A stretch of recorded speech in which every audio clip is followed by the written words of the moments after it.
Oh.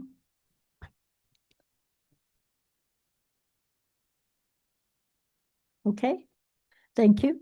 I'd like to call the meeting to order and advise the meeting is being video recorded and live streamed.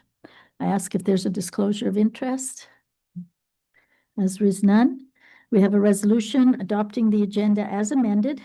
It's been moved and seconded in the following additions. Report number 2025.149, which is the 2025 tax ratios, tax rates, and tax rate reductions.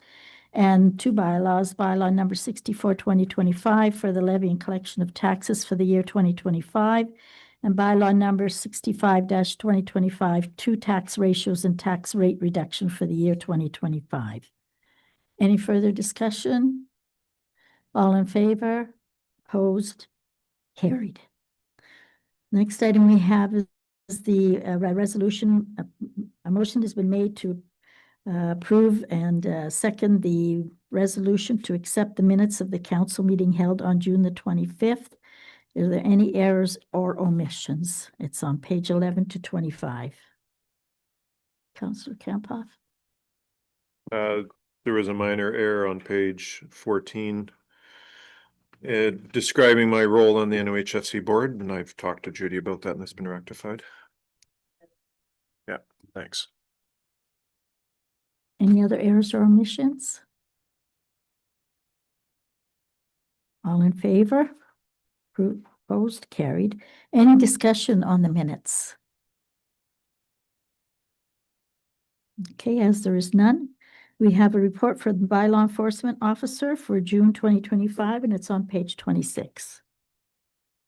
Is there any questions for the bylaw enforcement officer in regards to the report? I think they've all been asked already. Is there anything the bylaw enforcement officer would like to bring forth to council? Dog attack on Blind Line Road. The owner was given a summons under section 4 of the Dog Owners Liability Act. The dog had bitten a young boy that was on the road. The young lad received 4 stitches in the right hip. Oh my goodness. So that's why I went under the Dog Owners Liability Act rather than an at-large charge. And what this is the owner will end up going to provincial court along with myself and the complainant. And what it is a hearing before the justice of the peace for the justice to determine whether the dog should be put down or any control shall be made that the dog owners have to adhere to. And because it's a court order coming from the JP, if the dog owners disregard that court order, they're in a lot more trouble than what it would be under our municipal bylaws. Okay, that's too bad. Yeah, the young lad, 12 years old, he's doing okay. I took a witness statement from him the other day and it's all healed up and we've got a couple little stitches still in there, but Yeah, I think, goodness, it could have been worse than that yet. And any other questions or from council? Anything else? Well, thank you very much. Have a good evening. The next item is the building report for January to June and the building permit tracker. It's for information only, and we have received the one extra sheet that had some changes on it. Good changes. Is there any questions for the planner in regards to that report?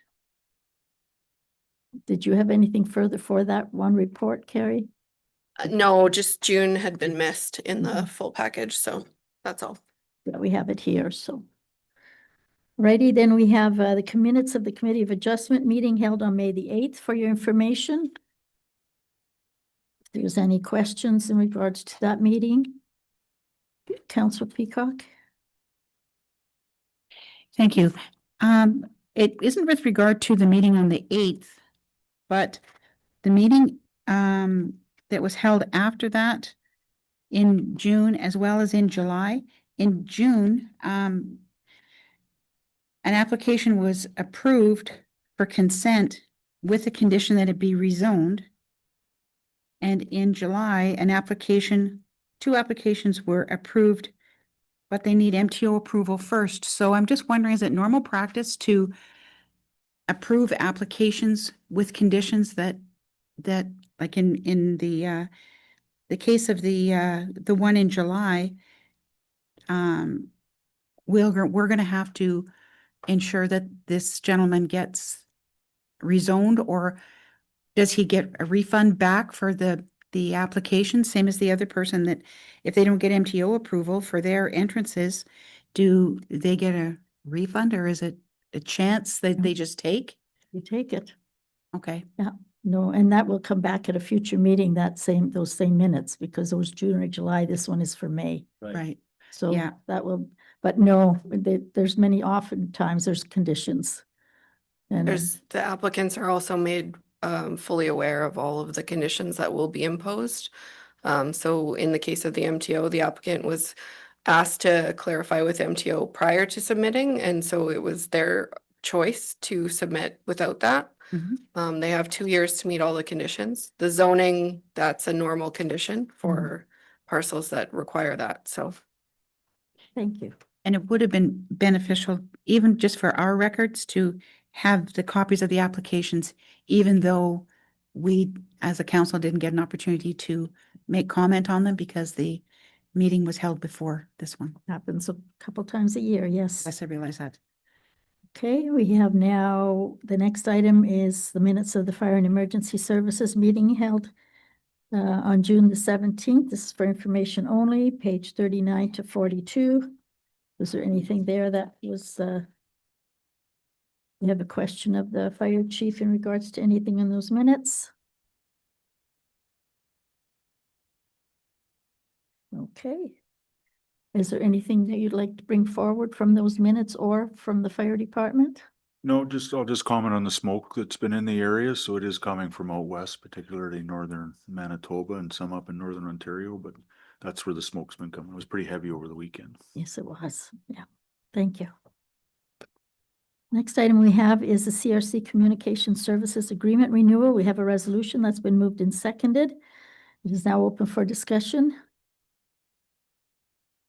Councillor Peacock? Thank you. A few questions, perhaps for the fire chief or administration. Number 10 on the agreement, it does indicate that there's a specific 7-digit phone number. Should that be a 10-digit phone number now because it's 807 first? I know it's just a minor detail, but. And my second question, I think the fire chief can answer this one for sure.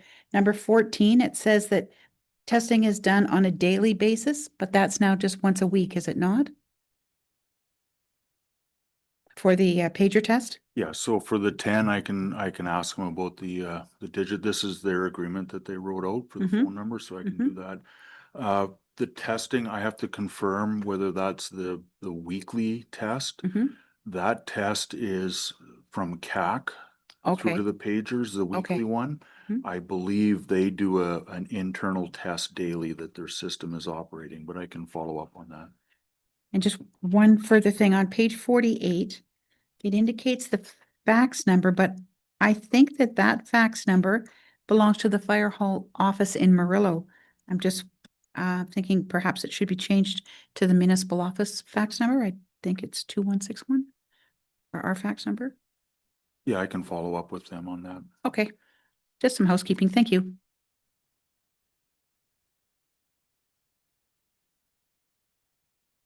Any other discussion?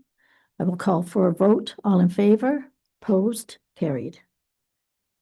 We then have now report 2025-139 to inform council on the progress being made with the firefighter certification, page 51 to 61, and I'll pass it to the fire chief. We all have read it. If you have any questions of him, I'm sure he'll have the Yeah, so this, sorry, this is just an information. I received a notice from the fire marshal as a reminder on July 2nd that we're 1 year away. So I just thought it would be prudent to do a summary of where we are in our department with respect to the certification training. So we're well on our way for the certification based on the level of service. When we get into the lower numbers like the pumper ops and the 1035, we have sufficient people that we're going to meet the minimums. what we're shooting for is that everybody's certified to do these, so we have more operational flexibility. And the light passenger vehicle, 23%, that is not due until 2028. So there is more time for that one to come into effect. And then when we get into the officers and safety officers, I didn't put percentages in there because we have members that have officer training that are not actual officers. So it's a little bit misleading if I put in that 80 or 120% are up for that training. And then I did a little summary with the notes to give an idea. A lot of the people that haven't had the certification yet for like firefighter 1 and 2, they're new recruits. So Okay. people that just started in May, and they technically have 2 years to get certified. So we're well on our way for meeting the July 1st deadline. In regards to the water rescue awareness, this is not actual water rescue, right? No, so for all of the technical rescues, which is NFPA 1006, and there's like 15 of them or something like Mhm. that. The recommendation is that if you could be exposed to it in your municipality, you should have the awareness level. And basically all that level of certification is that you recognize that you can't do anything. Okay, It's very simple training. So once all of the 1006 come out, trench rescue, confined space, all of those, we will do awareness training for them. Mhm. But all it is recognizing the hazard and that you have to call somebody else. Right, okay, thank you. Any other question, Councillor Biss? Yes, just a clarification on that, and I realize you set a deadline for you to have them all certified and so on. But they're the ones that keep canceling your courses here. I read in here, this course was canceled, that course was canceled. Well, how do you expect to have our people certified if they cancel the courses? I mean, when you see these come out originally, so you plan your time to do that, and then all of a sudden, well, sorry, we don't have enough. So hallelujah, what's the guy do now? So, There's something, they gotta have some give and take, the province to say, okay, you can go past that deadline, I would think. yeah, so this is a real issue in the certification, and they're being counseled because of low enrollment. And in my opinion, it's not an Ontario Fire College issue. It's other municipalities not getting their people certified is really what it's coming down to. So there is given it. For example, we've got a firefighter 2 course booked. It was 2 firefighters short for the minimum. I've been told today that they're going to run it even though it's short the Thank minimum. goodness. So on the ones that are getting canceled due to low enrollment, it is a minimum of 12 and there's 3 that have signed up. So it's a significant drop. It is on my radar and we are looking at other options to ensure we're certified. We're running the RTC that's delivering these courses. The other option is to do what's called a learning contract, where it's only in-house.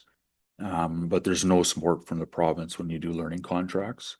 On the RTC, there is support from the province to deliver those courses. So it's not the best option to do a learning contract for us in this area anyway. But we are looking at, because if we can't get other people to join these courses, then we have to do something else to get our people certified. Okay. Ms. Councillor. Yeah, just one more. Am I reading this wrong or is this put in wrong? Those that choose not to acquire required certificate courses may not be allowed to respond to emergencies. So firefighter number 1, well, if he's not going to take that course, then he shouldn't be wanting to be on the fire department, should he? Am I reading this wrong or? I have to choose my words carefully. That is what the position is going to be. Once our enabling bylaw is passed and the level of service is passed, the required level of certification is then dictated. And if people choose not to certify, they will not be responding. That is a major risk and exposure to myself, to council, to have people that are not trained and certified when legally they have to be. So if somebody chooses not to certify, then they won't be responding. You can't perform the function if you're not certified to do it. But I just don't quite get total answer here. If just fire number 1, which is just a basic fire, and he decides not to take that course, why would you want to have him on the fire department? Well, so, okay, I understand. So moving forward, when they're hired on, they have to be, they're told you have to be certified. You've Okay. got 2 years to do it. Where the ones that are choosing not to and where that statement is coming from are existing members that have been on the department for a Okay. number of years. And they've had time to meet this requirement, and if they're choosing not to do it, then they'll be downgraded to a Oh, non-responsive. that makes sense. Okay, thank you. Any other questions? Council Talbot? Do you foresee a big rush coming early next year with the surrounding, a lot of them, I'm sure, would be looking to get possibly certified? There may be a bit of a panic for Yeah. people to do it, but we'll see what happens.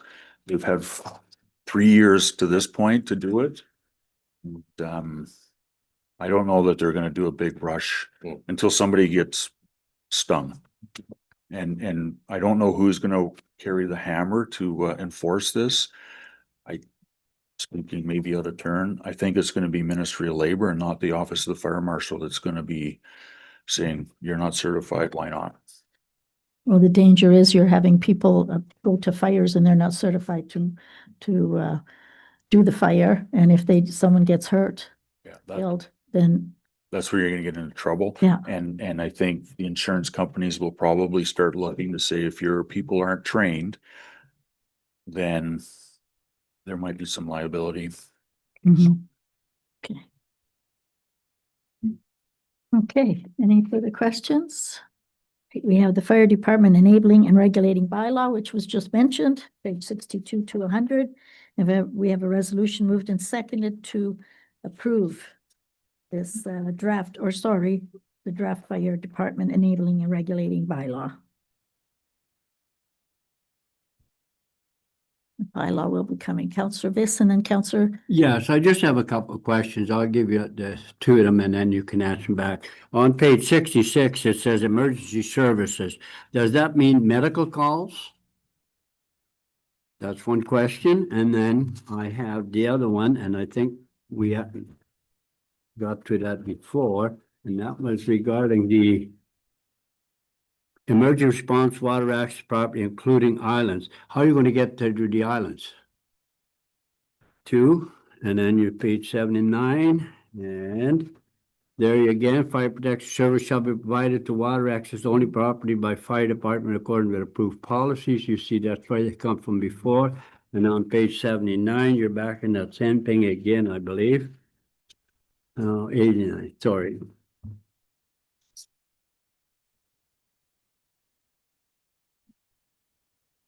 Water and ice rescue service shall be provided at an awareness level only. So you kind of covered, you're saying something here, and at the very end, you're saying, well, we can and we cannot. And the final comment I have, this document that you put together, it's taken quite a while to put that all together. I understand that. I only had 3 days to look this thing over, and you want me to make a decision tonight and accept that, and that's fine.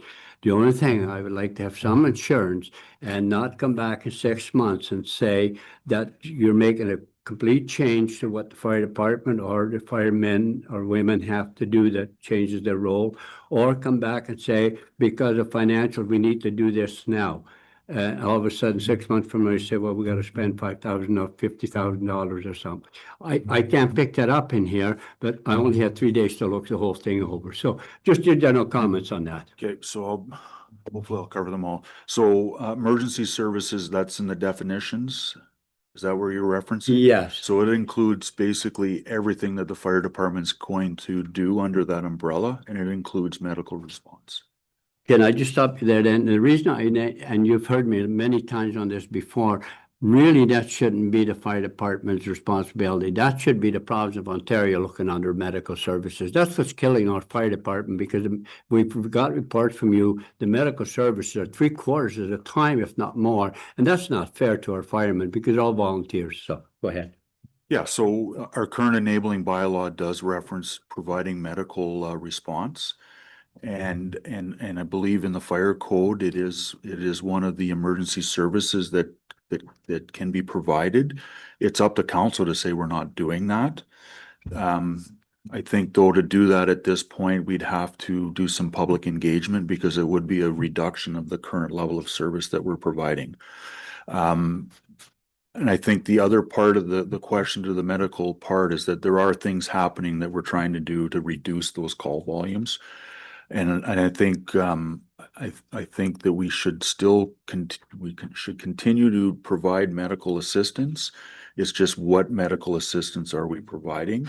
That's why if you notice in the report, it talks about, or in the bylaw, it talks about an agreement where it's just X'd out. That would be the next step, is getting that medical agreement in place with what we're actually going to respond to. And there is talk with other municipalities about these codes and the calls, and it's kind of an evolved problem. Now, with respect to the comment about responding to islands, that's a standard comment in the enabling bylaws to cover, to say that if there is an island, we don't have any in the municipality, but if there is a property on an island, we've got islands, but I don't think there's any properties on them. So that's what that's in there. That's just a kind of catch-all statement. Now the awareness level training for the water rescue, that is different than us responding to a property that's on an island. We do have water in our municipality. So in our community risk assessment talks about that being a risk. So one of the big changes in this enabling bylaw is that it's defining what we do and don't do.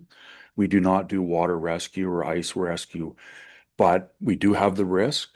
And we're saying in this bylaw that we're only going to be awareness, Okay. and we're going to contract out mutual aid, whatever that is. So I'm using contract as a loose word, that service for operation or technical rescue to somebody else that is trained. It's no different than the rope rescue, the trench rescue, all those other disciplines that are listed in the enabling bylaw, that it's just awareness. That's the hazard. We don't do it. Somebody else does. Finally, coming back to things changing in this bylaw, one change that will happen is the organizational chart. So I didn't want to hold up this enabling bylaw because we've got a working group that's going to start reorganizing the Yes. department. So that will change. And I think there's still a number of items in the master plan that have to get addressed. So there will be changes to this as the years go on, but it's not in the intent of this to set council up for something down the road. If that's what you're going on it. Like this new enabling bylaw is what we currently do. It's just defining it clearly on what we do and what we don't do. There's a whole bunch in there about interior attack and structural firefighting. That was one line in the current enabling bylaw. So we've just said, rescue is something different. We will do it if we can, meeting these criteria. Interior attack, if we, so instead of one line, it's a bunch of, it just defines it. It gives us better boundaries to work within. Yeah, I guess, I'm sorry if I may, but I think that's what I was getting at, because the master fire plan has a lot of quite issues you can do. And I thought, are we allowing all of a sudden you wide open now but you're saying if there is changes, if they are, you will be bringing them back. No, absolutely. Okay. On all of these things, That's and this awesome. is setting the foundation. Okay. And it's absolutely critical that we, because of the previous report with the certification, that we define our level of service and we define our training level so that we're in a position to deal with the deadline for. That's fair enough. That's all they needed to hear, because as long as you bring those issues back, because there's a number of issues in there that could cost money. Thank you very much. Thank you. There's going to be a lot of agreements, the whole shared services, all that stuff. Okay. This is the foundation to that. Thank you. This is telling our residents what they can expect from our fire and first responders. Okay, Councillor Peacock? Thank you. So basically, pages 65 to 75 are the old stuff, and then the new bylaw follows that, right? So we've just kind of using these previous bylaws as a kind of guideline as to how this was set up. Am I correct in that assumption? So not really, the previous bylaws in there, so you have a reference point, that's what's in place. Okay, The new bylaw, and this has been, to the other point, Councillor Viss, this has been in works for quite a while, and it has been to council a couple times. This is the final draft, if you will, from the lawyer, but there's essentially no changes. They were all cosmetic changes that the lawyer recommended. Okay. definitions matching this and that kind of thing. So yeah, 586, 2010 is in there as a reference. That's what's in place right now. Mhm. And then the second one is what we're proposing to put into place. Now I note on page 77L, it says that it shall include a volunteer or paid on-call firefighter, officer, medical first responder, or auxiliary firefighter. Do we have any paid on-call firefighters or auxiliary firefighters at the present time? So paid on call is really a play on words. So one of the master plan comments was to stop calling them volunteers and call them paid on call. And they are technically paid on call because they get an honorarium for being on a call. So it's a bit Mhm. of a play on words. And this is just starting to try to deal with that master plan comment about volunteers. Auxiliaries, it's been floated around for quite a while of having members as an auxiliaries. And a good example would be a current firefighter that doesn't need certification but still wants to help. Mhm. We would call them an auxiliary that are doing different functions than a firefighter. So that's just getting ahead of that potential. And the other, well, again, at Q on page 78, it also mentions auxiliary firefighters, but thank you for clarifying that. But why? Sorry, letter Y. It says vehicles include motor vehicles, trailers, traction engines. That was a lawyer pulling a definition out of the code, I believe. Okay, farm tractor, road building, and then it goes on, but does not include a motorized snow vehicle or a streetcar. Like, we don't have either of those here. Again, these are they're definitions that are in acts or codes or regulations. Okay. So they're, it may not apply to us specifically, but it's part of the bigger definition of Of a vehicle? yeah. Okay, thanks for clarifying. Any further questions? Anything further, Sean? No?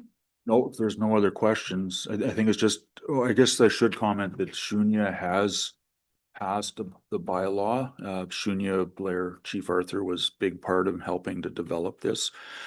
I know ConMe is working towards, and I've seen draft copies of theirs, which is basically the same as this, and O'Connor has re-engaged again to discuss this. So the other municipalities are starting to move towards the same sort of bylaw. And a key point to that, and an important point to that, is that it's going to allow us to actually work together at levels of service without the hands being tied with the current system.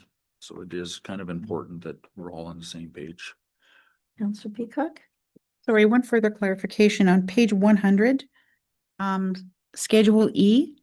It says the mission of the Oliver Papoonch Fire Department, and yet on page 78, it refers to the fire department as the Oliver Papoonch Fire Emergency Services. So is it, like, should those, instead of fire department, should it say Fire and Emergency Services on that?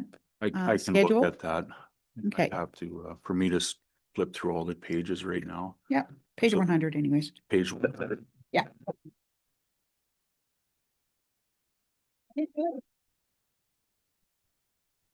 Not me. Not me. Okay. All righty. Any further questions? Yeah, I don't have a phone. Any further questions? Okay, so the resolution has been moved and seconded. I shall call for a vote. All in favor? Opposed? Carried. Okay, now we have the award of the RFP 10-2025 for the office complex renovations. And we have to select one of the three options, either A, B, or C in the resolution. It's page 101 to 105. Okay, yes. Okay. I just wanted to comment that on page 101, option B, that's incorrect. That's not what the option B should read. It, what do you see on page 103 is a better description of what option B is about. That's where you cancel this RFP, and then you redo the scope to hope to try to get it within the budget envelope. So what you see on page 101 says negotiate with the lowest bidder, which is, that option's not what we're doing.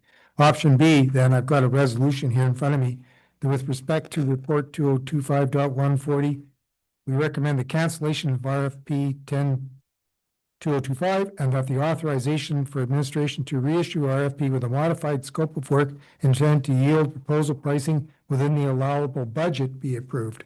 So that's what we want to do for option B, to recast a new RFP and try to get the scope of work so we'll get pricing within our $77,000 provision. Okay. It is now open for discussion. And they notice in here, administration is recommending the approval of the award to Dykstra Knight Roofing and Renovations for the upset value of $202,964,000. Councillor Peacock. Thank you. What happens if the garage roof ends up coming in? I know it's tendered and we approved the tender, but what happens if they come back to us with extras and that roof repair ends up costing us more? Then we are going to have to be dipping into something else to find those funds, correct? Through the chair, we've included a $10,000 contingency. We don't envision spending beyond that. And if we do, we'll be coming back to council specific to that project. So sorry. No, go ahead. So we're looking at, possibly using extra funds as an option A from the garage roof tender to put towards this proposal, correct? Through the chair, that's the intent. On the scope of work across my desks up until the end of June, I can say we're trending well in the use of working reserve. We're under budget. We just finished the first round of chip sealing, which is work supported through reserves, and we're under budget.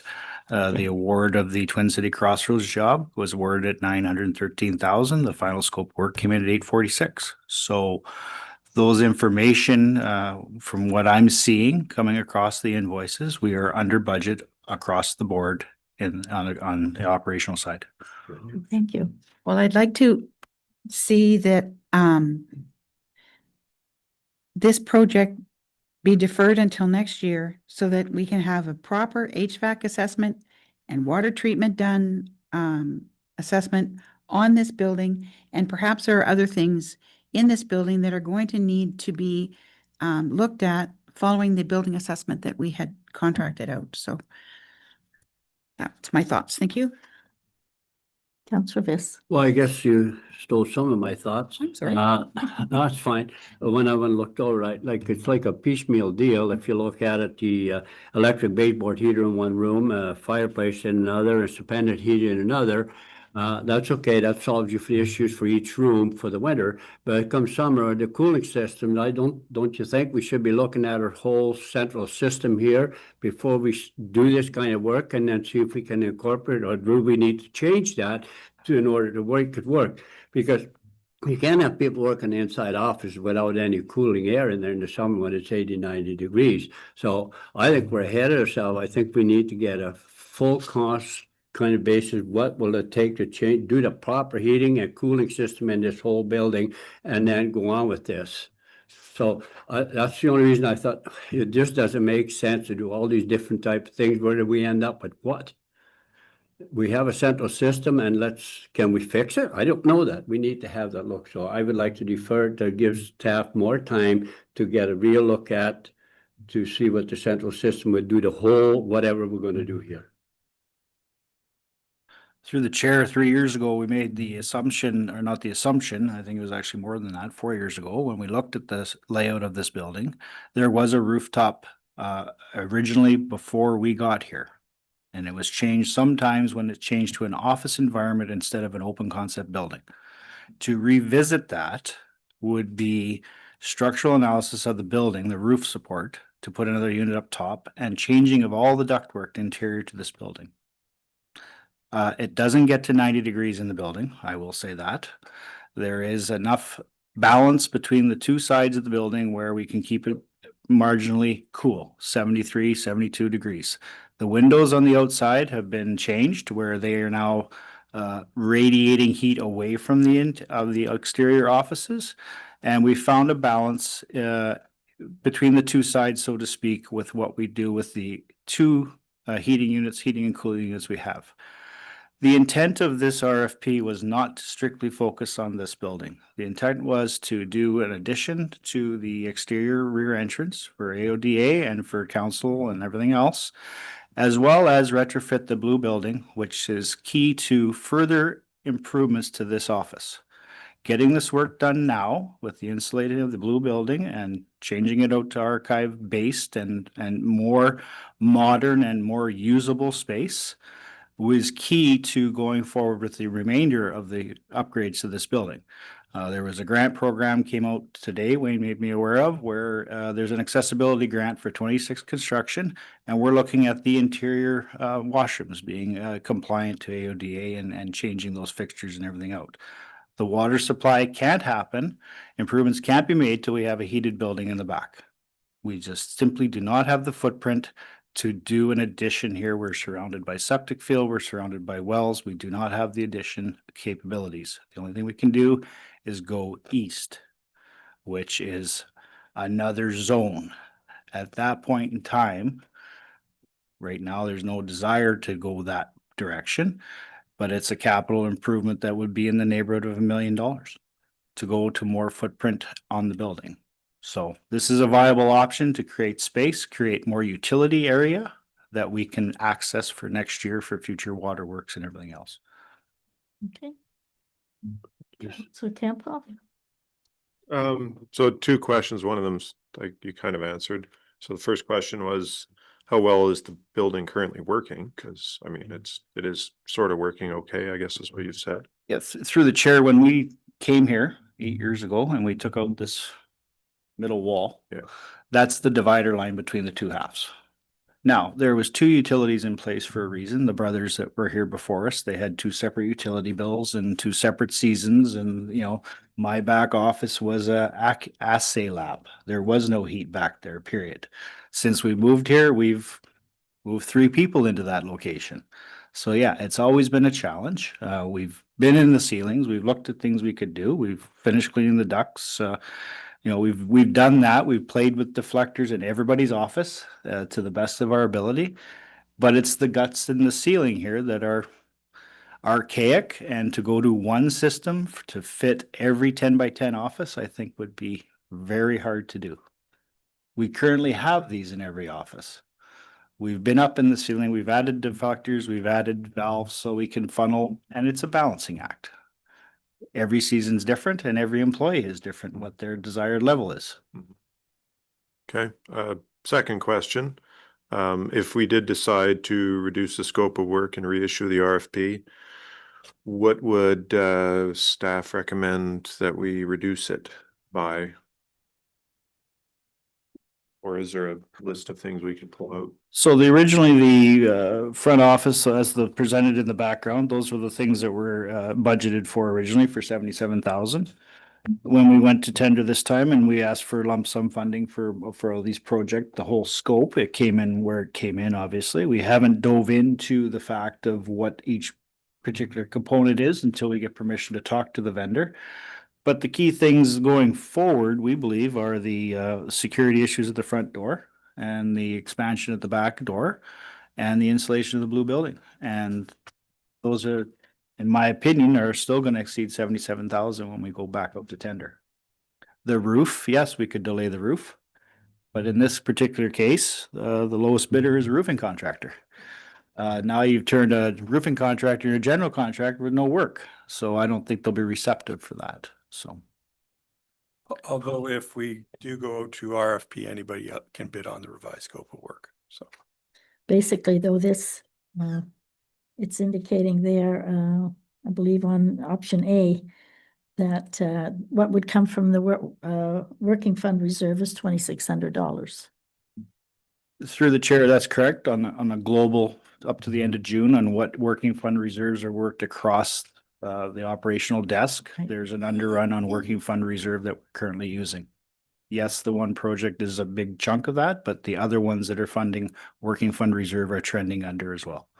So not like we're pulling the whole amount out. Councillor Well, Vitt? just, I want to come back to again, a suspended heater, electric board heater, very inefficient, and a fireplace is worse of all places. We have a fireplace in our place. That's not an efficient heater, just a showcase in my place. So why are we not going off suspended heater or some type of heater? We got gas. Gas is the lowest thing to heat with, and here we go with the two things that cost you the most. Through the chair, there is a suspended gas heater scheduled for the square footage of the blue building. That's where the suspended gas heater is going to go.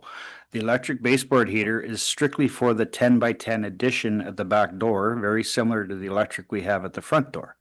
And the gas fireplace was to simply create a small little BTU glass fireplace in the back office to heat that 20x20 area and not affect anybody else. We physically can't get the ductwork over into that section. That's the exterior wall. But you still can get gas, small type of heaters that would stand in there. That's what it is. It's a gas heater. We're doing gas. It's not going to be suspended because when they fire up, you can't hear yourself think. So this is not an electric fireplace, it's a gas. Yes, I have two of them myself. They're just for show. They look like fireplaces, but. Oh, and they're some of them even look like a mini old boiler on the side of the wall. Yeah. They're not even have a radiant fireplace. We looked at the load with Enbridge as what we could do, and we could get away with a gas, which is very efficient, a small one right beside the thing, and we would trench across the blue building from the other side. I just wanted to comment about a gas fireplace. I have a gas fireplace at my home, and it's got the blower in it, and it does quite well at heating up a small space. You have it in the basement. It works fairly well. So I assume that it would do pretty good at supplementing the heat in the back office.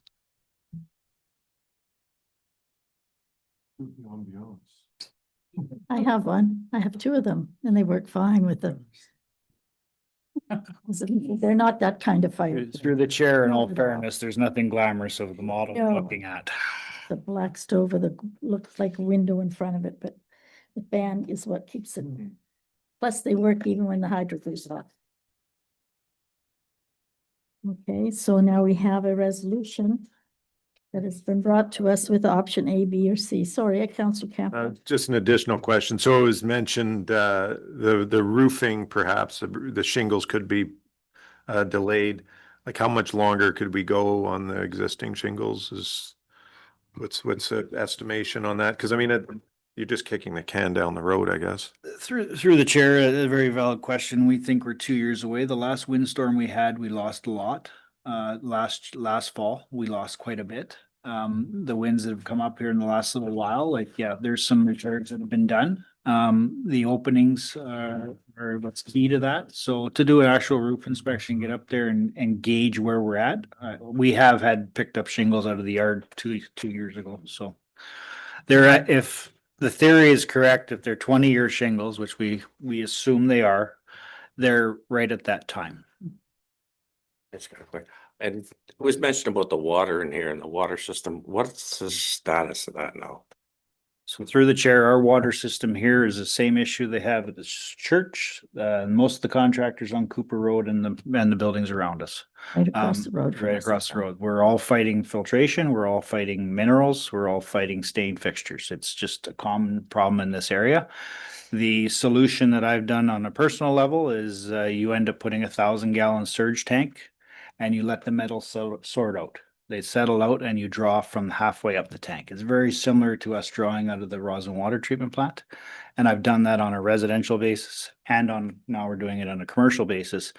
This one here with very little supply or very little demand, it wouldn't be the scope of a commercial system, but it'd be more robust than the residential system that I currently have. And again, this is step one of getting the utility area we need to do that and pipe back and forth. When we trench for the gas main to go to the blue building, we're gonna run a duct to feed water from the wells and bring it back treated. That's the long-term plan for this process. I know, cause working over at the OPP station over there, they've run into the same thing, not to that extreme, because they have many, how do you say, systems that they've implemented to fix the water system. Yeah, and through the chair, you know, we work with Aqua quite a bit and they're on the contract over there to Yeah. look after that. So we've done a lot of engagement and, you know, talking to the vendors on Cooper Road that we have relationships with. We're all fighting the same sort of issues. I don't, there's an issue. Ran into it. Yeah. Councillor Peacock? Thank you. I think the only issue that we have and compared to the people on Cooper Road, et cetera, is that we're a public building. So our water should be proper. There's nothing you can do about it. Okay. So we have a resolution. It's, we have the option of putting option A, B, or C. I shall jump right into it and say, I recommend option A. And I would ask if there's any further discussion on that. I think we've discussed all the options. Yes. Oh, we have to have, if they haven't been signed yet. Okay, so I have brought forward the fact of using option A in this resolution, but I would need to have a mover and a seconder for the option A, which is continue with doing the job and taking perhaps the $2,400 out of reserve. At this point in time, we haven't taken the maximum of what we had already offered or thought in budget to take out of the working fund. So it may be zero. You want to take it? Option A, which will then be open for discussion again.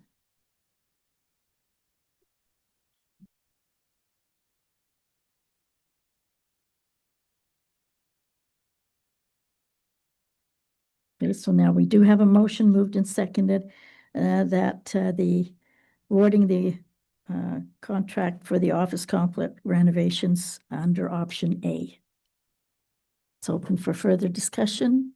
Councillor Viss? Well, I don't know, Mayor Lucy, if this is the proper procedure, but you recommend that we should go to A. I think the question should have went around the table. What's your preference, A, B, or C? Because I prefer C. Until we get everything back in order and do it at proper time. What's the difference? Whether then we'll have it in the budget time. If we have surplus this year, so what? Good for us. Then we can use it next year. So I can't support A, and I don't think that was the proper procedure. It's the same thing. You could put offer option C in, and then it could be turned down as well. It can be. We have to start with something, if you wish. And if the person who made the motion and seconded wish, we can make it option C. That's my position C. Then you could vote down option A.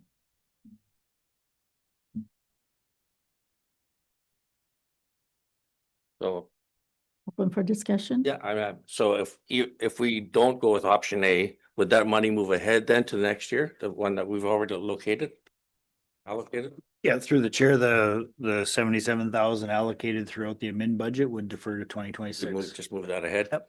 And the cost would be when we do an exit interview with the proponent, when we cancel that, if we were to cancel Yeah. and defer, we would find out our true cost per segment and we would reflect those numbers into the 2026 budget. That's right. Okay. Yeah. So the value would be quantified as to what scope of work was what. They'd be adjusted going forward in the budget. Again, the 202 would carry forward into 26. 77 wouldn't get spent in 25. Could we get the blue building job done for 77,000? Through the chair, with direction from council, we have 30 days to negotiate with the vendor. We could ask for that, but the intent was to come here to see where our scope was going to go and what council wanted us to do. I don't feel that if we cancel the tender, they'll tell us what the scope was.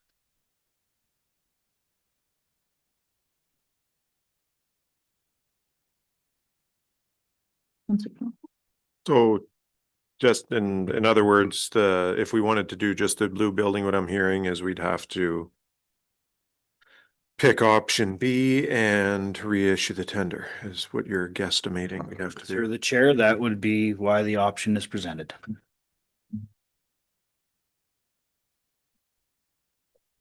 Councillor Peacock? I'm in agreement with Councillor Viss that we defer this project till next year.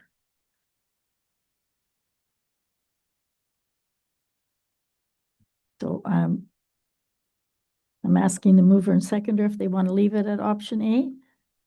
If you want to change it, then it should be the mover and the person who made the motion and seconded to before we vote. Otherwise, we vote, then we could call it second resolution in there. It's up to you. You have to start somewhere. Councillor. Yeah, just for clarification, going back to what the CEO say, the blue building. So if we turn this one down and bring forth a resolution, get the suspended heater in the blue building, that's a different one altogether than what we have here. I have no problem with that. If the blue building needs a heater, well, put a heater in that. But I think the rest of it can easily stay till next year. There's no need to have to do that. Is that what you're trying to tell me? Would like to see, if we reissue the RFP, doing all the stuff on page 105, because I'd like to insulate that building. Chris was talking about the idea of having a surge tank or a reservoir there so that the raw water would go there first, settle a bit, and then come over here, and that might reduce our net problem. So that would be totally new RFP. Through the chair, yes. I'm just guessing that the blue building that's issued in the budget of this 18.5 is probably a little light to do the finishing in the building. That's probably vapor and insulation. Yeah, Could we do the building on page 105 for 77,000? That's what I'm Yeah. getting at. This part here. If we remove the roofing from the scope of work, it may also increase the number of contractors that are interested in doing it, as roofing is a specialized, if you will, a form of contracting. So you may find additional contractors interested. through the chair, there's an opportunity to go for quotation based on the work on 105 and ballpark. I think we'd be close for the whole budget as presented on page 102. Well, I guess, and I come back on the same page as Wayne is at, this here, the blue building, we put out a brand new RF for this, and we changed the resolution that we do the scope on the blue building and just what's here, see where we go. And I You'd think have to that get- we're back on the same page. I think that. You would require a new RFP, Through right? the chair, yes, you'd have to. Yes. C and B have to be modified to go down that route, because you're actually changing the descriptions of the approved budget to be specific to one project. So it's correct. option B. Yeah. It would be option B. is Option what B you're- would allow us to do that. And that's what John is saying. When we do that, you'll get more people bidding on it now, because now you've got a particular job that they know they're at. There's not a combination of everything. So I think that would make more sense to me. Councillor Peacock? If we go to option B and then retender that, would you then not include the surge tank that you're proposing to put in that building? Through the chair, no, not at this time. I have to do a water study. I have to figure out what actually minerals and we're trying to fight here. And I have to do costing, and there's just not enough time to get this all done and deal with water in November when this is finally completed. It's on the radar for 2026, as I mentioned, as are all the fixtures and AODA compliance in our washrooms open to the public. Okay. Any further discussion? Councillor Campoff? So the unfortunate challenge that would arise from reducing the scope of work is a possibility that we retender this next year. And if history is our guide in the past few years, everything's been having substantial inflationary pressure put on it as far as pricing, and it comes in a lot higher than it is today. And that's That's like, there's no way to know. Maybe it's gonna back off, but it's unlikely, I think, judging on what construction costs have done in the past couple of years, so. Yeah, I'm still in favor of moving ahead with option A.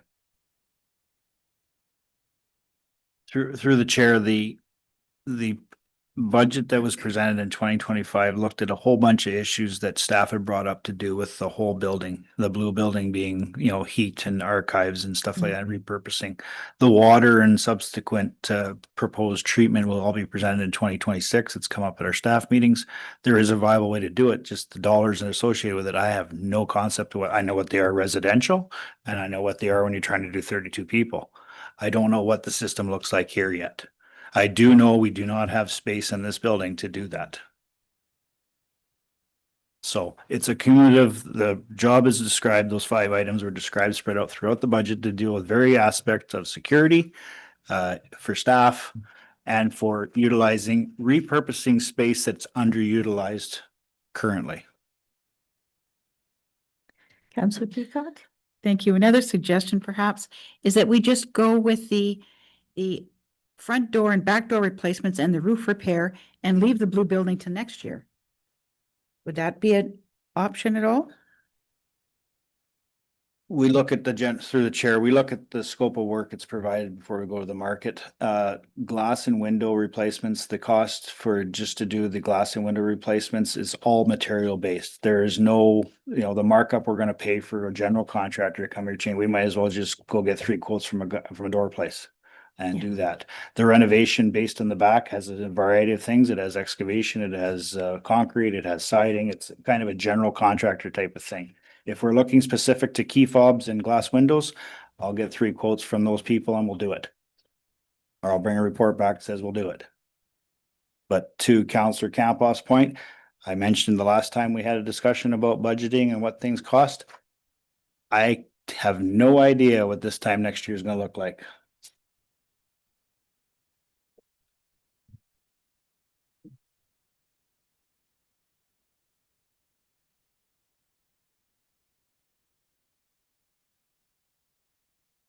Okay, so we've had discussion on this. The resolution has been moved and seconded to go with option A.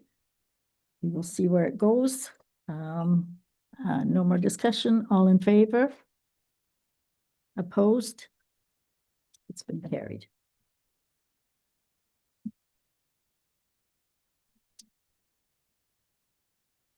Next item we have is the shower and washroom renovations at the Intola, Slate River, and Stanley Fire Halls. The resolution has been moved and seconded. With an upset budget of $90,000. It is now open for discussion. Page 106 to 110. Councillor Peacock? Thank you. Sorry, Bernie. Once again, we're looking at dipping into working funds reserve.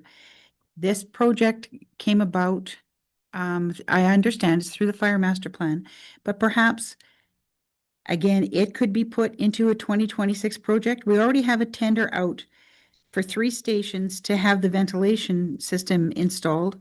There's only budget in 2025 for 1 station to have that done.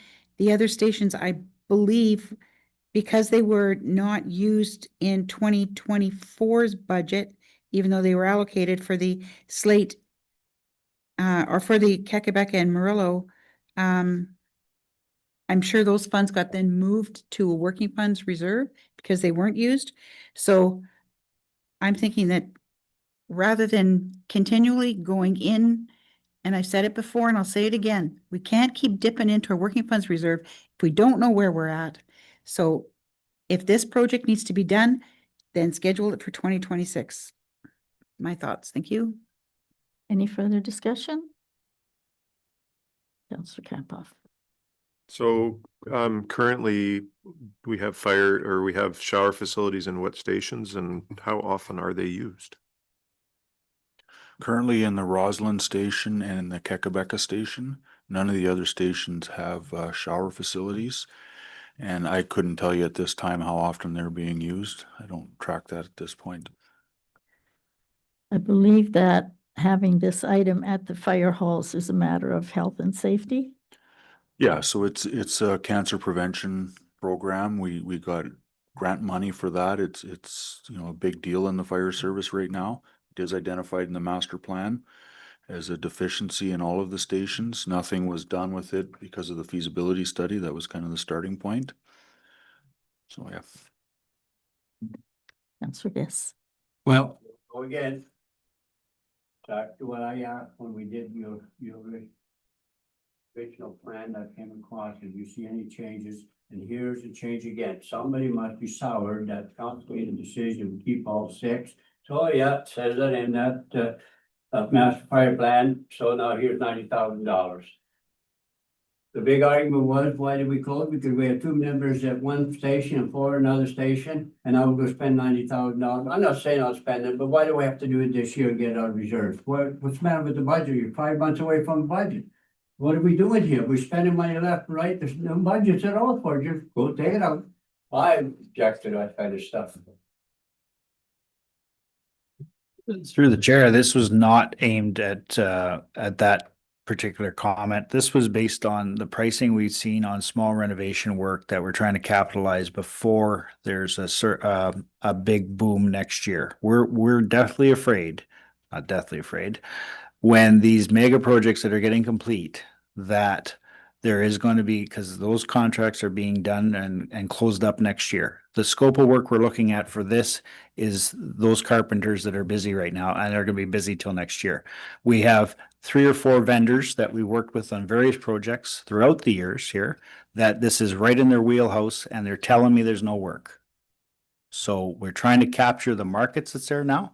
And these are very simple interior renovations that are straightforward, and they can be done rain or shine, and we can get these things ahead instead of loading up in 26 and having these mass projects where I can see bundling going on. Like we'll have 3 fire halls, an office addition, and like it just becomes too cumbersome to manage. So these 3 simple things, one-offs, based on the existing infrastructure there, as well as us having work already budgeted for at these locations, which equals around $9,000 that we had in the budget to do some of these things, moving those things around to create the space instead of going to do those things that were in the budget already and then moving them again was the idea.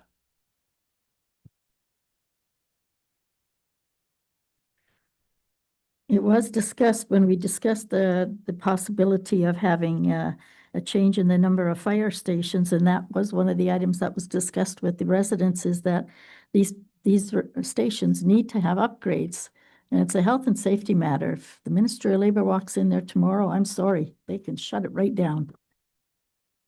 So if this is a requirement that was required, and we knew the cost was going to come there if we kept all the fire halls, and there's the cost, $30,000 a hall.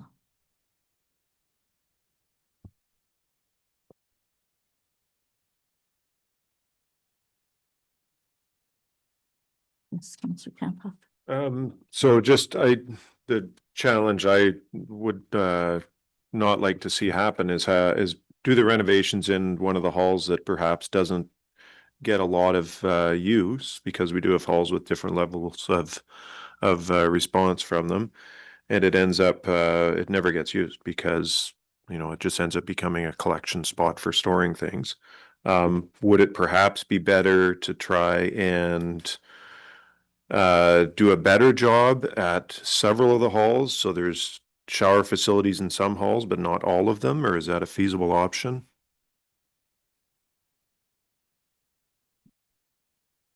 Yeah, so through the chair, part of the recommendations I went through when I looked at building assessments, when we talked about the fire master plan and stuff like that, when we get into the building stuff, there's a requirement, showers are standing out as one of the things that's lacking.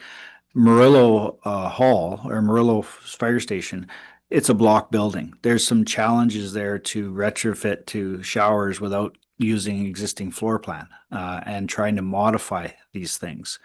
These 3 that are presented are straightforward. They're modifications to a very small footprint that's there.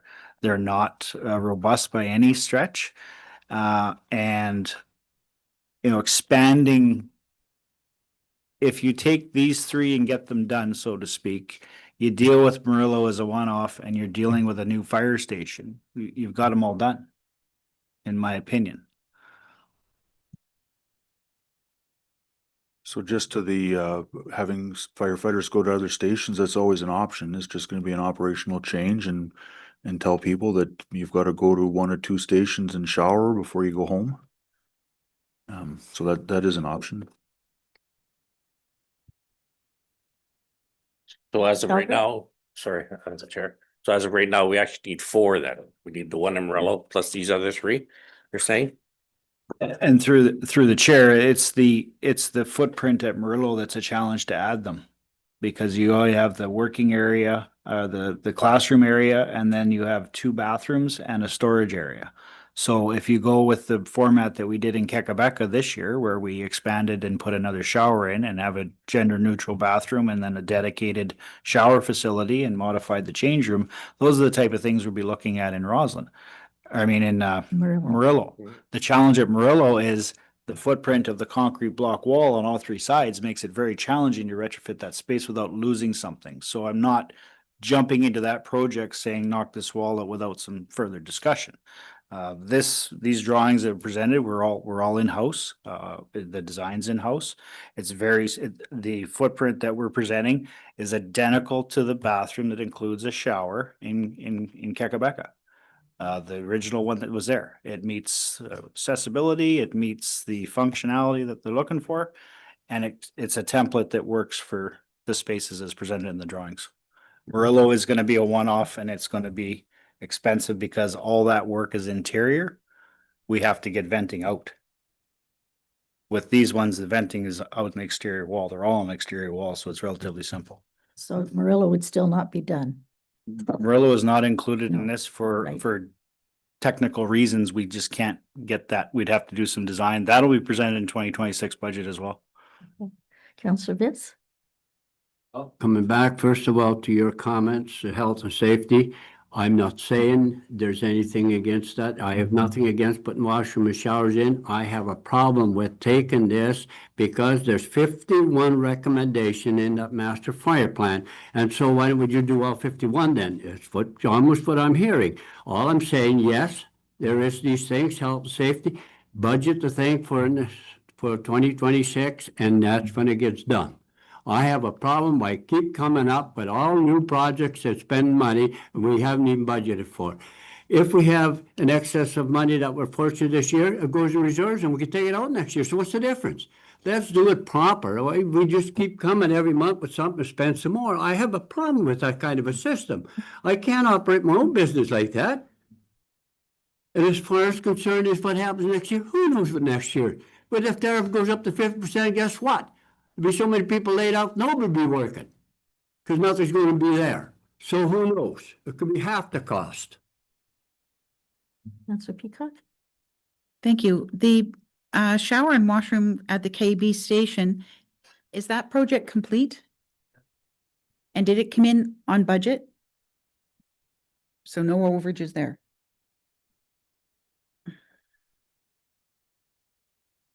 John? So just, I want to comment with respect to the recommendations. So there are 51 of them in there and I think basically my job is to bring those recommendations forward and get a yes or no on it. And that's, I think, to put this right to the bottom level, that's what it is. Couldn't do it in this year's budget because of the feasibility study. I can't put in for washrooms if we don't know what's going to happen with the stations. We know what's happening with the stations now. Through discussions with Chris, there's an opportunity to take advantage of a potentially positive situation to deal with one of the recommendations in the master plan. If council chooses not to do that and defer it to next year, then that's the decision. But I mean, I have to bring these forward to get a decision, and that's really all we're asking for. If it's a no, then it's a no. We put it in next year's budget. But I mean, I got clear direction when that master plan came out that it doesn't sit on a shelf and collect dust like the last one. So that's why this came forward, an opportunity to put it forward, and it's a yes or a no. Councillor Peacock? Sorry, just further to that, through the chair, this is permission to go to an RFQ. If the RFQ comes back at 117,000, we're back here saying yea or nay. There's another kick at this. That's right. This is just to go out there and find out what Just the to go- price yeah. is. I think the wording is that if it's, the way it's phrased is that if it's above 90, the answer is no, it doesn't come back. I think is the phrasing in this report, And but just if to it's, un- clarify that. but if it's under 90, It's under that could 90, yeah, happen too. but I'm just saying it's the same, come back. I think the wording, the way it is That's right. it doesn't come back. Well, just gotta hand them down. It's- This would have to come back. It doesn't, there's no contract here. It's got to be approved by council. Still, So this thing just says that the idea is to spend about 90 grand and see how it goes, setting a budget. Councillor Campo? But going back to Councillor Vis's point, this is outside the budget and this is something that, I mean, in a few short months, we could be revisiting in the 2026 budget. But it wouldn't be happening till 2026 because, no, that's true. Councillor Peacock? The groundwork has already been done for this project, so we would be ahead of the game. We passed the budget in the end of December, January, whatever, for next year's budget. And this could go out right away. Could it not? Through the chair, absolutely correct. We could bring it back at budget and it's inside work. There are people looking for inside work in February. Just. Couldn't put it out though the till thought budget's proc- approved. That's Yes. correct. The thought process was let's get it out there, see where it's at and go if we want to dip into reserves now. At the end of the day, there's going to be a reserve or a cap or a taxation base to pay for it in 2026. It's now or then. It doesn't matter to us. There's a lot of things to do in 2026. Okay? Okay. Ms. Swing? The working fund reserve, we should have a better idea of where it sits shortly, eh? The auditors are supposed to be getting the statement done. And then once the statements are done, 2024, we'll have a better handle on where our working fund reserve is. And then have if we issue this, then we may have a educated guess or, pretty good idea of where our working fund reserve is before council decides whether or not to do this thing this year. Yeah, so the plan is to have the auditors at the next meeting. We'll also have a reconciliation of the working fund reserve for 2025 year to date.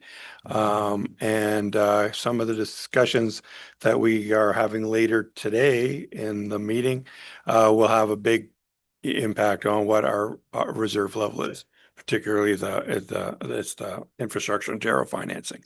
So So that this is will just- determine. This is just to put out an RFP. We could, within a month, have an answer as to to how much it would cost and also have our report from the auditor by then. So precise through the chair, the budget or not the budget, the council meeting for August the 5th, this RFP will not be closed by then. We have to get it out on the street, get pricing back, answer questions. We're looking at the end of August meeting. Mhm. So if that coincides with your report, you'll fully know where you're at and we'll know if this is above or below 90 grand by then. That's right. Councillor Peacock? One further comment. Like I say, we have a tender out right now for ventilation for 3 stations. 1 is budgeted for, 2 aren't. So the 2 from last year got put over to working funds reserve. So when we look at this, if we're gonna have to take working funds reserve for those 2 projects at $60,000 and you've got $90,000 for this project, there's $150,000 out of working funds reserve that, again, it needs to be budgeted for. Does the garage have a shower? Does it have a ventilation system?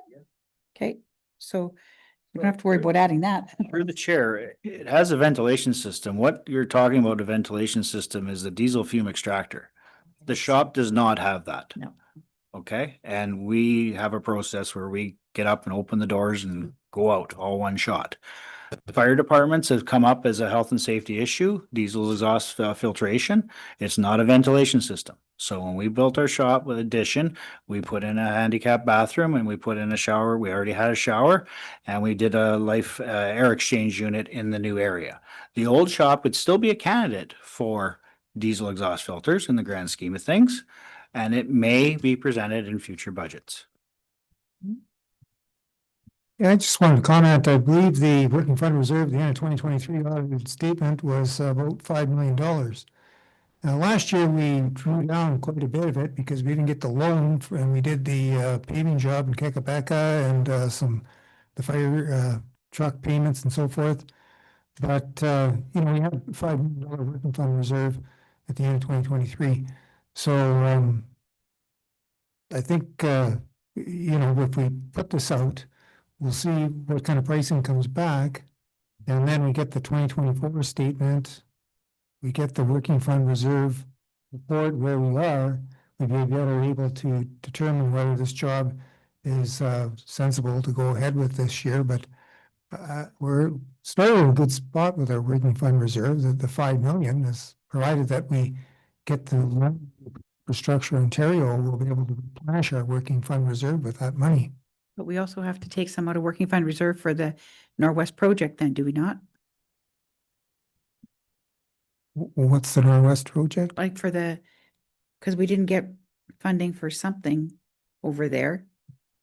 The, The community infrastructure is. Yeah, that was $625,000 altogether or something like that. And we didn't get the 300. So we had 300 in the budget. And the price of that job is going to be like 400,000 or something about that. So Did a report, it's gonna be about 468 all in, and we carried 300 plus, I believe, Yeah. working fund reserve transfer.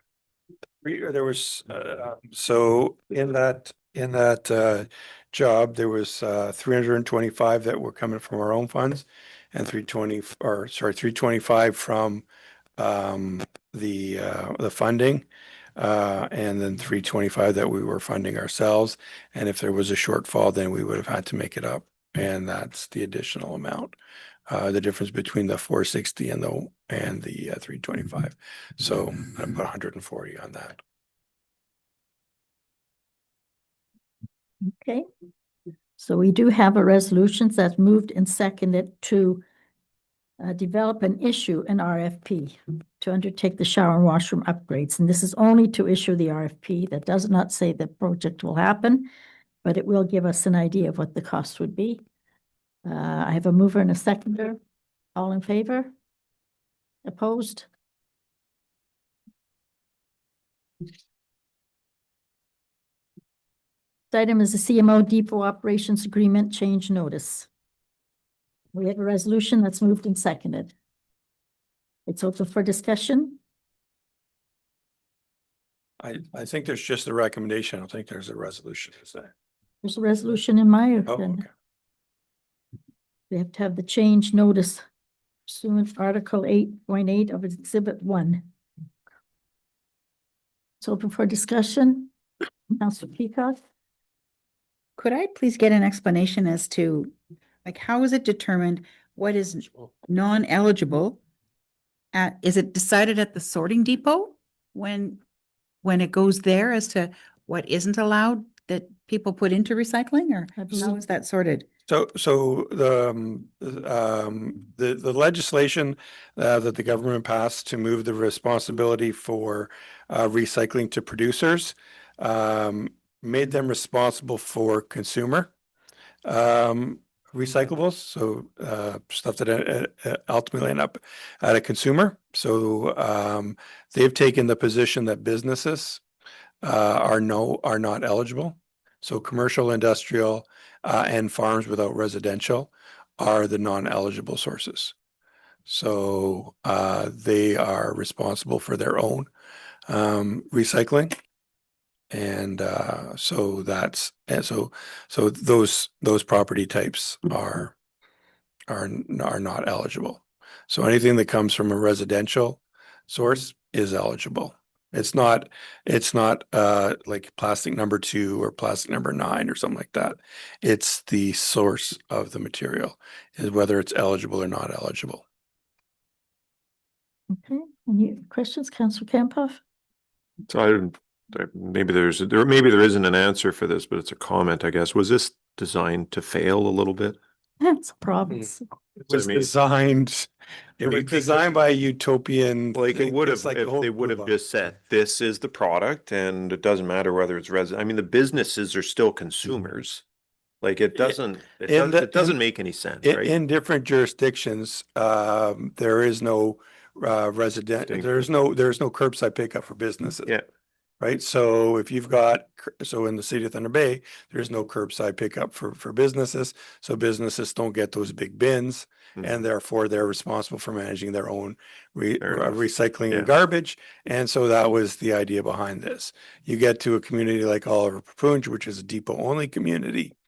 I mean, it's very simple for us to manage because everybody comes in with a card. You bring your card, and if you've got a residential card, you throw yourself in the blue box that's being picked up by CMO.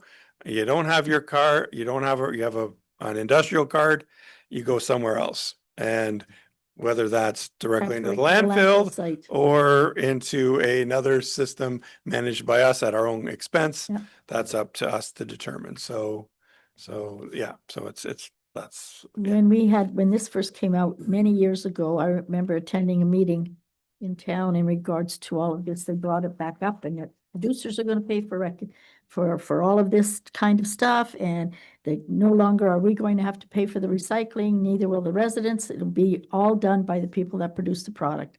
We all looked at each other and said, it ain't gonna happen, and it's not happening. Actually, Happening. yeah, they're not, it's actually a benefit for us. This is actually, you know, of the things that could have happened, this actually isn't bad for us. The only problem being is the small amount of business recycling that we would have to deal with. Because right now, or in the past, we had to pay GFL to come empty our bins. We no longer have to pay that. The CMO is paying GFL to do that. But And we get a small amount to cover our costs. Mhm. They are not, you know, they are not interested in renegotiating that amount. The producers are really lobbying the government hard because this is way more expensive than they were led to believe it was going to be. So they're not interested in paying us anymore, but our costs aren't, you know, any higher. As a matter of fact, like I said, we're saving, you know, 120, 130, 140,000 a year by not having to pay GFL the way we used to in the past. So But we're not getting the same service. we're not anymore getting either. this, I can't, yeah, I understand there's some complaints that the pickups aren't as regular as they are.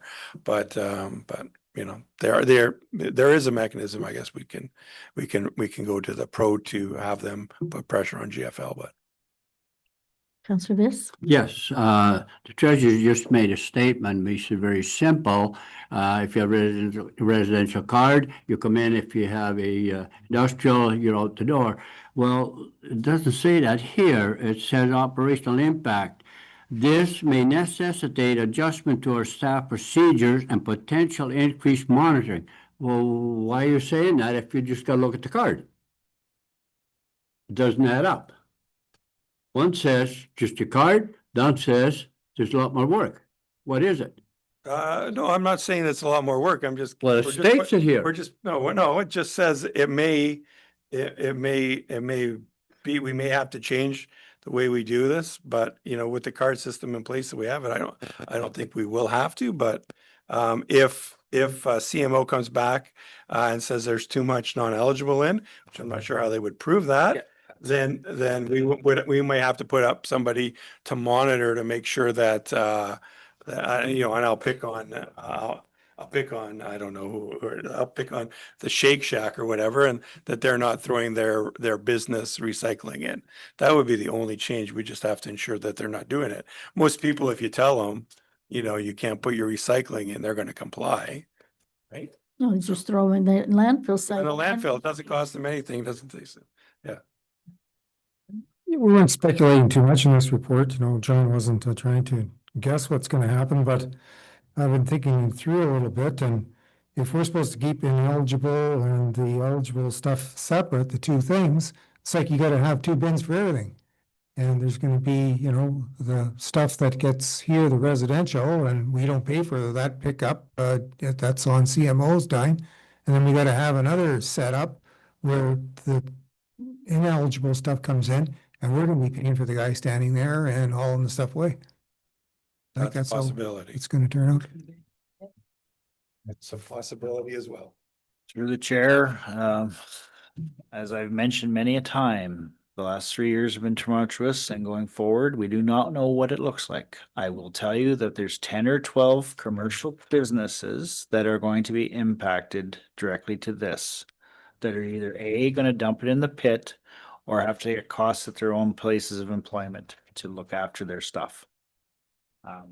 We deal with 10 or 12 that are non-eligible currently.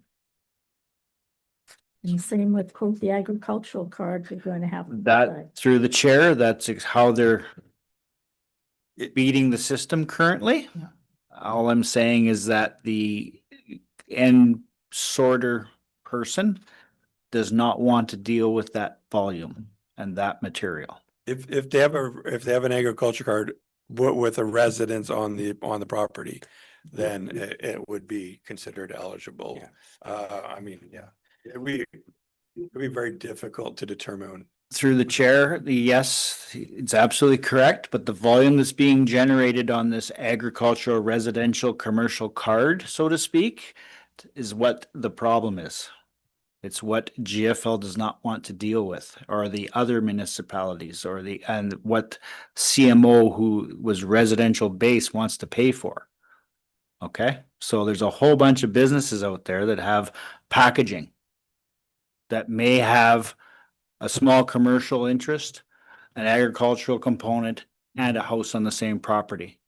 When you look at our punch card system, we recognize that we're a fair value for that. That's what CMO is trying to cut out here.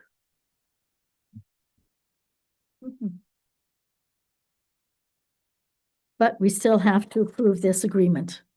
It Yeah, has to go through because it has to be done by a certain date. yeah. So this is just a change notice. Keeping. They'll come back to us in the future with a formal agreement that to be negotiated. And we'll bring that for you guys before it's signed and stuff like that. But we did one thing that is a positive is that they're going to keep the operations at the 2 landfill sites. They're not going to consolidate them, or they're not going to move one to the MRF on Highway This 61. time. So this is good. Well, this for 3 years. I mean, again, 3 years. But This time. Okay. Yes. So is it a matter of educating our residents and commercial and property owners that our commercial and industrial property owners that they can't do that anymore? Or is it a handout that is given to the people who come to the landfill site when the attendant Yeah. punches their card? yeah, What is the CMO education process? CMO will provide all the education material we want in that regards. They're more than happy to do that. They actually even have even as part of the agreement that they'll provide all of that. They'll provide posters and No, put it in the dump. flyers and mailouts and everything. Councillor Campo? So are we mandated by the province to do something with the non-residential recycling? Other than throw it in the hole? Through the chair, as pointed out by numerous residents, no, we do not have to recycle. That's your punch card. Yeah, we're gonna have to put our thinking caps on to figure out what we're gonna do with this ineligible stuff. Right now, it is coming in and going through to, GFL's facility there. What do we do going forward? Just tell the residential recyclable people, throw your stuff in the, or are we gonna have a separate stream to collect that stuff and ship it off to GFL at our dime? Or tell everybody that's a non-residential recycler that don't come to our landfill, figure out what to do yourself. There's a lot of options and great to me.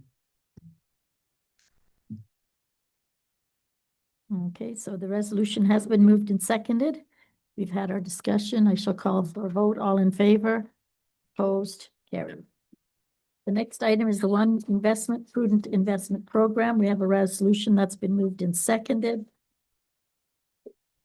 to authorize the administration to work with One Investment on the steps necessary to join their board. That's been moved and seconded and is open for discussion, page 118 to 129.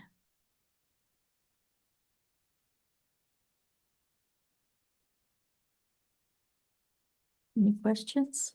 Councillor Viss? Well, I'll make a comment on it. I think what states in here is correct as far as the income situation. I don't know how many people on the board have any knowledge of how this works, but I'd be surprised that we as a municipality can put our money in that kind of investment when you go in equity funds. Because if you're not aware of what equity funds are, that's where you invest in Canadian companies. And the way the tariff rates are going today and so on, the fluctuation, who knows where that could end up. And we have 51% in this projection here to put in equity funds. You take your interest and your bonds, that's a guaranteed thing. There's no problem there. And I do this, so I know where I'm at, but there's a risk to a certain level. There is low, high, and medium. I have 40% of mine is in equities, and that's considered low.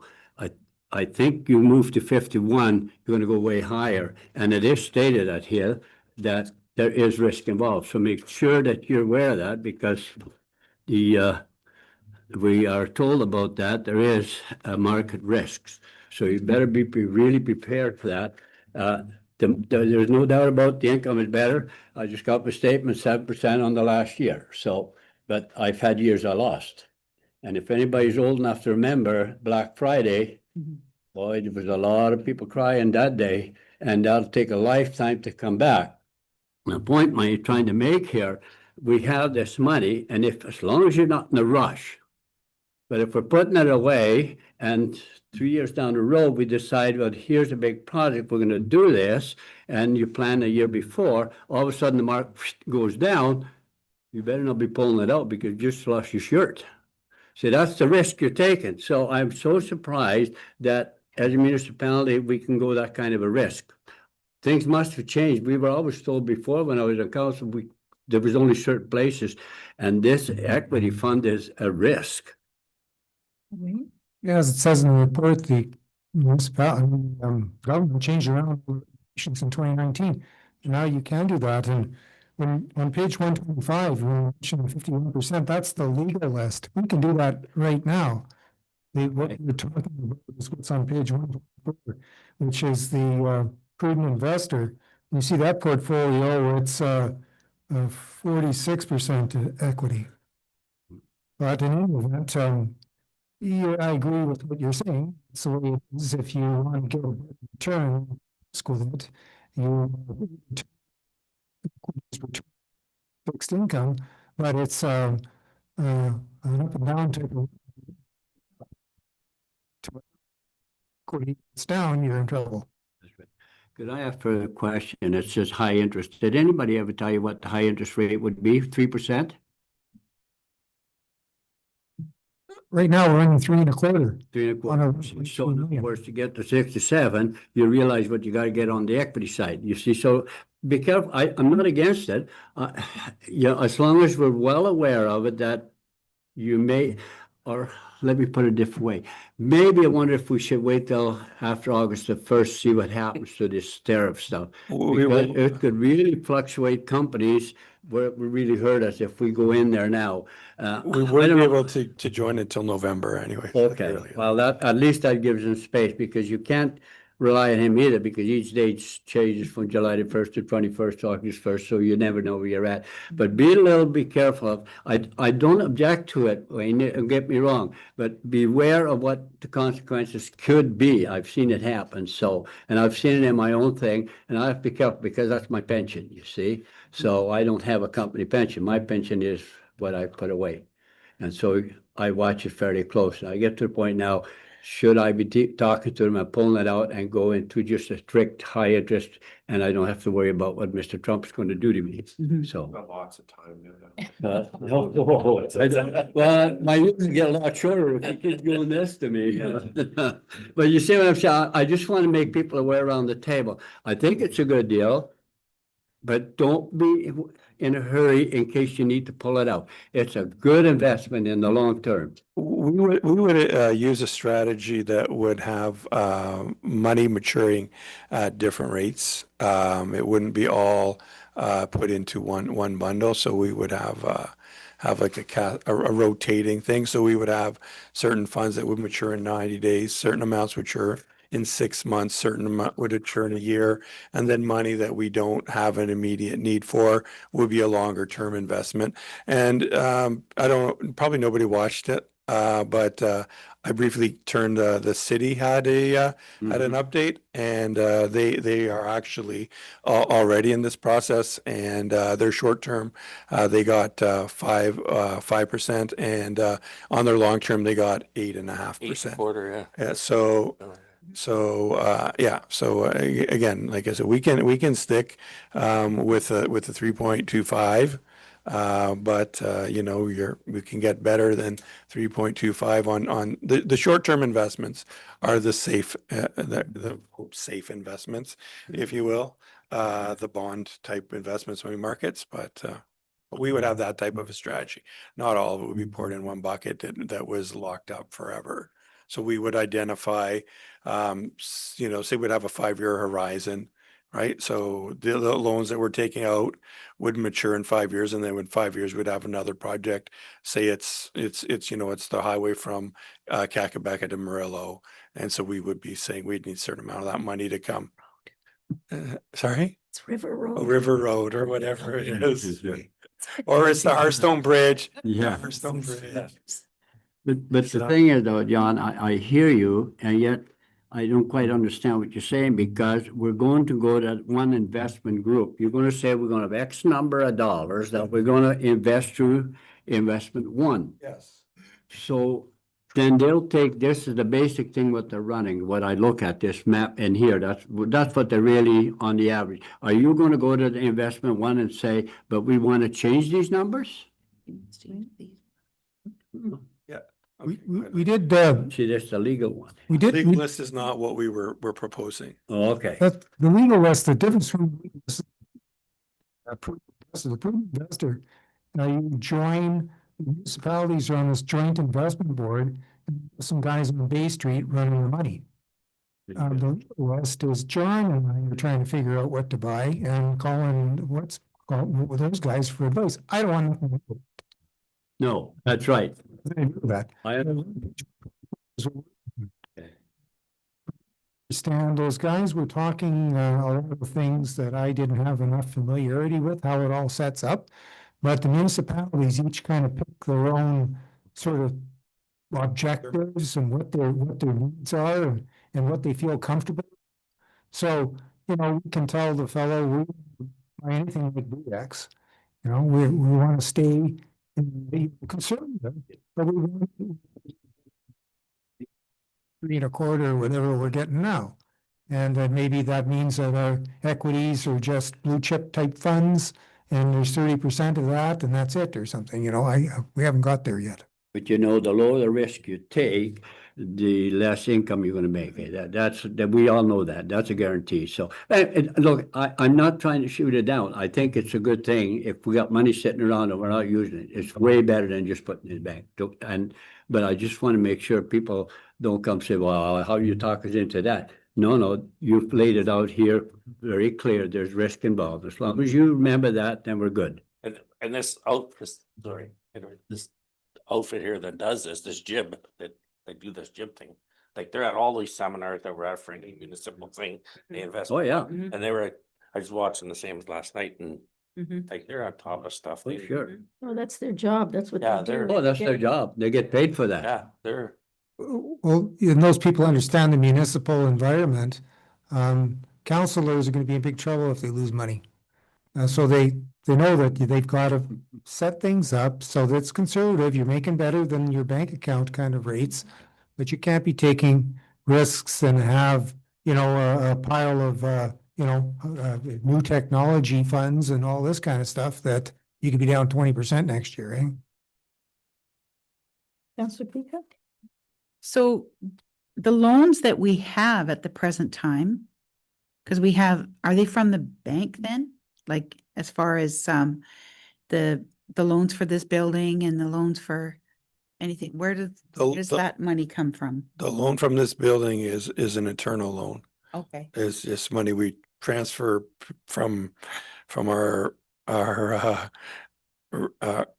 expenses to our reserve every month. So it's just an accounting entry for this building. And the Superior EMS is through Infrastructure Ontario. They pay for it. So, Yeah, city pays for it, or the Mhm. EMS pays for that. yeah. Okay. And we haven't taken out the loans for the Kakabeka Village Yes. and the fire department yet. Mhm. And doesn't what's it called, the provincial outfit, oh my God, what's it called? Where you borrow money from Infrastructure. infrastructure Ontario. EO or Yeah, IO, I mean, IO, yeah. yeah. And they look at stuff like this too. If you're investing in things, that's what they're saying at the meeting last night. It helps them get a better rate when you're investing with this company too. They said during that meeting last night, so you'll get a better rate on a loan. Yeah, that's where you do go. Yeah. That's where municipalities should Yeah. go. Yes. So in theory, we would we would borrow the $3 million that were took out of reserves last year to pay for the fire trucks. Well, not all of it came out, but say the $3 million that would come out of reserves for the Kakabeka Village and the fire trucks. And we would pay Infrastructure Ontario 3.35%. We would take that money, we'd invest it with one jib, and we would make 6%. So, so We're ahead. we're doubling. It's a the shell money. game. No, well, it's actual money to us Making money. because we're actually growing their money. So we would be getting, 180,000 a year that we could use. You or could that use in your You budget. could use in your budget. That's right. Yeah. Without touching the capital. Touching the cap. Right? Page 121 at the bottom, that's where treasurer had done some calculations, $3.2 million. If you invest it for the 5.5%, you get 764,000 in interest. If you invest us at 3.2, if you borrow 3.2, you end up paying, say he had 3.25 there, you pay 185,000 interest. So investing money for some projects and then investing the money somewhere else, you can get ahead, eh? Oh, yeah. You had 600,000. And I think we're fortunate as a municipality that we're able to do this because a lot of other municipalities are struggling. 30. And then the other thing that's in this report is this idea about a windfall. There's an example there of the municipality of Kincardine. They sold a utility and they got $33 million. And what their council's doing is they're investing for, future capital, et cetera. And we are expecting, at this time, we were forecasting $4 million from the excess aggregates and all that going into the landfill. We have an opportunity to take that money and get it to work for us. Yeah. And it'd be better for the future budgeting for sure. Okay. So we have a resolution that's been moved and seconded in regards to prudent investment program. Any further discussion? All in favor? Opposed? Carried. The next item is the Independent Industry System Operator LT2 procurement process. And its report is on page 130 to 140. And it's for your information. Councillor Peacock. Thank you. I just have a question. I realize that there's 3 types of systems that could be applying for this LT2, and that would be the battery bank, solar, and wind. Am I correct? Like, those are the 3 projects that are looking at possibly applying for this process. Not necessarily here, but overall. Should a wind project apply in Oliver Papunj, will they have difficulty getting those wind turbine blades in? Or would they have to helicopter them in? Just a question. Up to them, I guess. I don't know. I think would be an easy place to get into because you land them at the port and then, Yeah, they There's come much, in- yeah. Yeah. Just and drove then by you some just, the other and day. they come in. Up the side roads though? like- Side- Yeah, Yeah, that's how they came in. Yeah. Yeah, Road okay. straight. yeah, roads are straight and they're flat. Most of them. They're all surface treated too. The farmers are more than happy to give you an easement or right of way to get through there. Well, it depends where they put them, not in the middle of a field. Work around. All righty. Okay, so this is for your information. The next item is the City Truck Diversion Working Group. We have a resolution moved and seconded in regarding to establishing a working group. Now that they have passed their bylaw. So, and that the following individuals be appointed to the working group. I would like to put my name forward.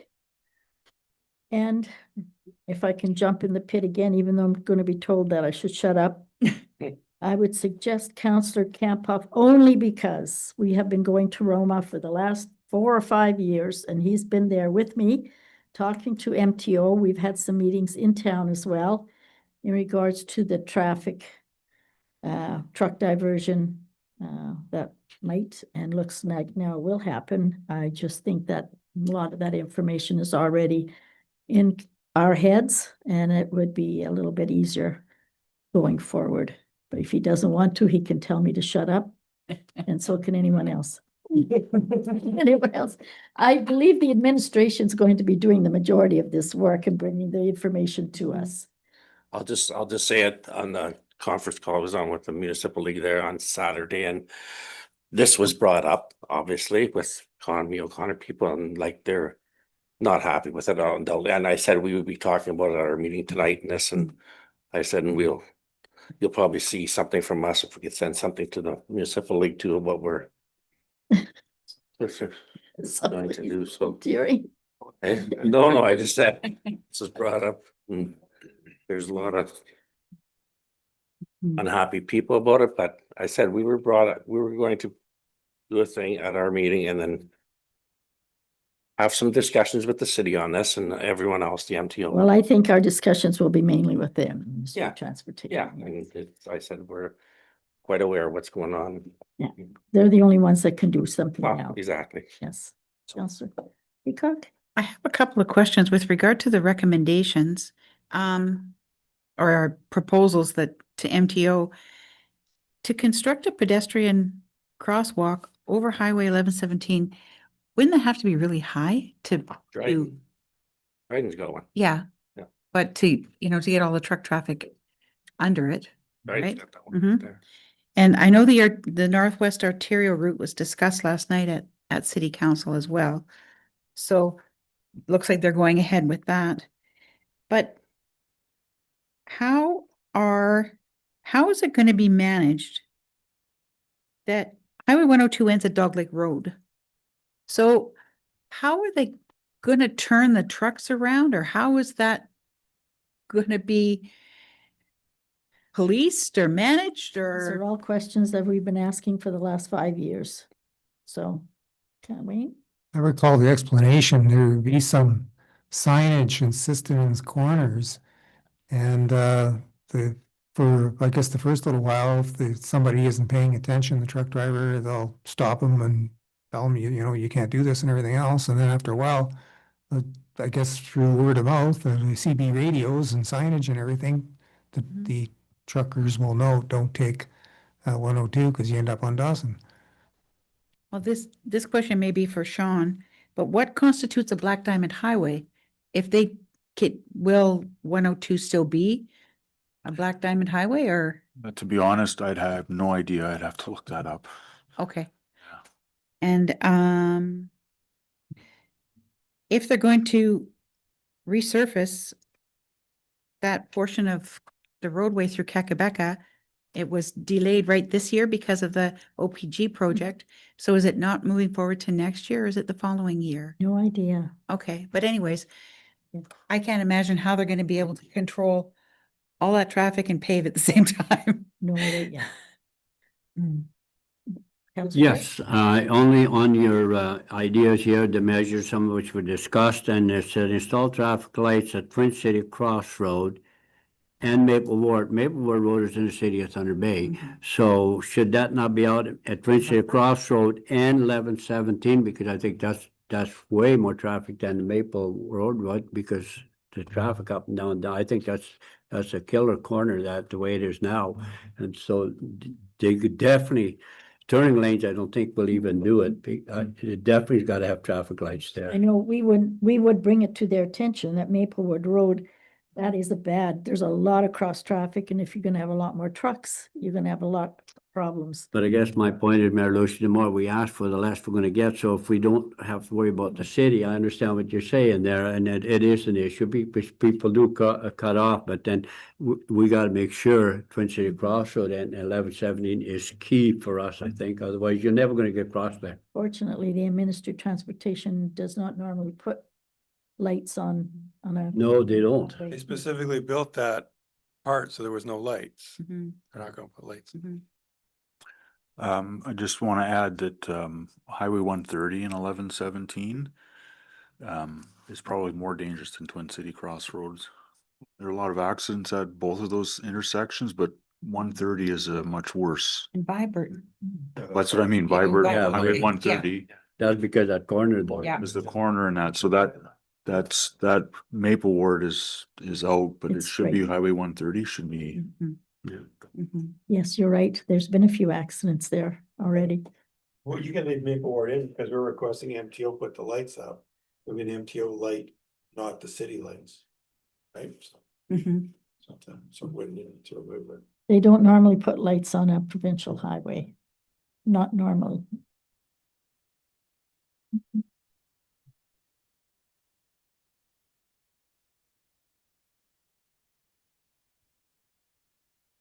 Any further discussion on this now? Yes, Councillor Peacock? If Counselor Campoff isn't sure if he would like to join you around that table, I would be interested. Give you first dibs.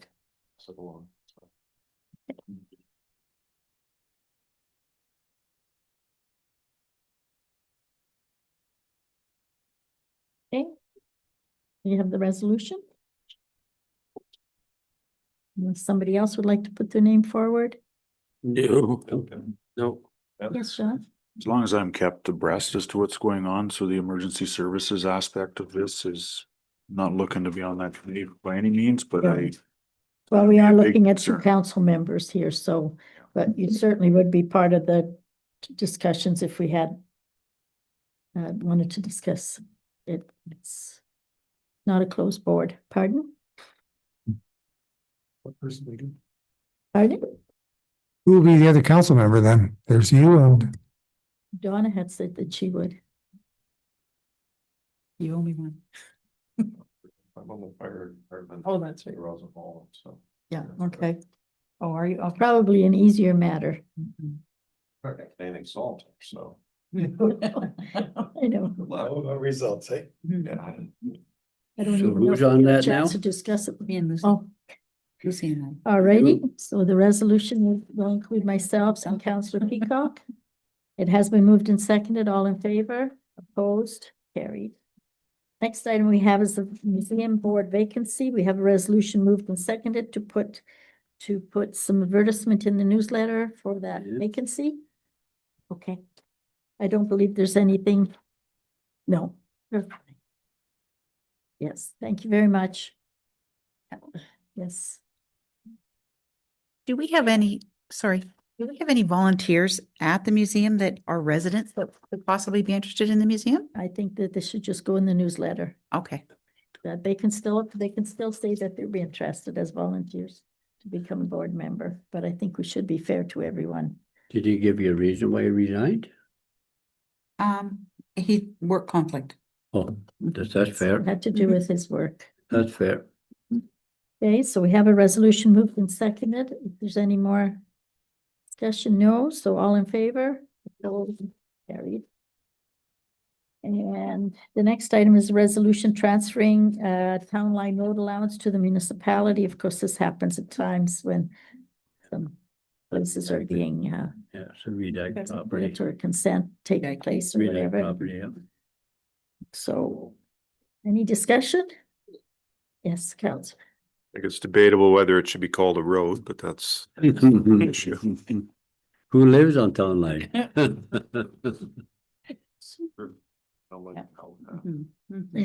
That's the city side. You just missed the guy. The city side, oh, it's City city side. side. Yeah. City side. Yeah, that's the city side. Yeah. Oh. All in favor? You bet. Opposed? Carried. Then we have report number 2025-149, which is our tax ratios and tax rates and tax rate reductions, which is basically a housekeeping item that we have to do every year once taxes have been set, just so you can send out the final bills. So the resolution is it's on your table desk. Any further discussion? All in favor? Opposed? Carried. And then the next item we have is, reports of committees, which is the DSAP board minutes of their meetings. And we have the CRC communications. These are bylaws. We have an agreement with the CRC Communications Limited. It's been moved and seconded. Any discussion? All in favor? Opposed? Carried. Then we have an agreement with Shout Media, Inc. Now, it does indicate on my report here that the administration would like this deferred for the time being. Yes, that's the email we got. Then we have a bylaw in regards to the agreement with Circular Materials Ontario, which was a landfill site recycling. It's been moved and seconded. All in favor? Opposed? Carried. We have a bylaw transferring the transfer town line road allowance to the municipality. It's been moved and seconded. All in favor? Opposed? Carried. And then we have a bylaw in regards to the office complex renovations, which did not happen. I thought the office complex renovations was the one that we did not pass going for the RFP. No, it was It the passed. fire. The fire renovations didn't. Okay, You chose option A Yeah. for. option A. Yeah. Oh, that's right. I apologize. It was a 3-2 vote. That's right. Okay, so we have a bylaw moved in second in regards to the office complex renovations. All in favor? Opposed? Carried. For a minute, please, there's something, the order here, I've lost track of where these Okay. things are.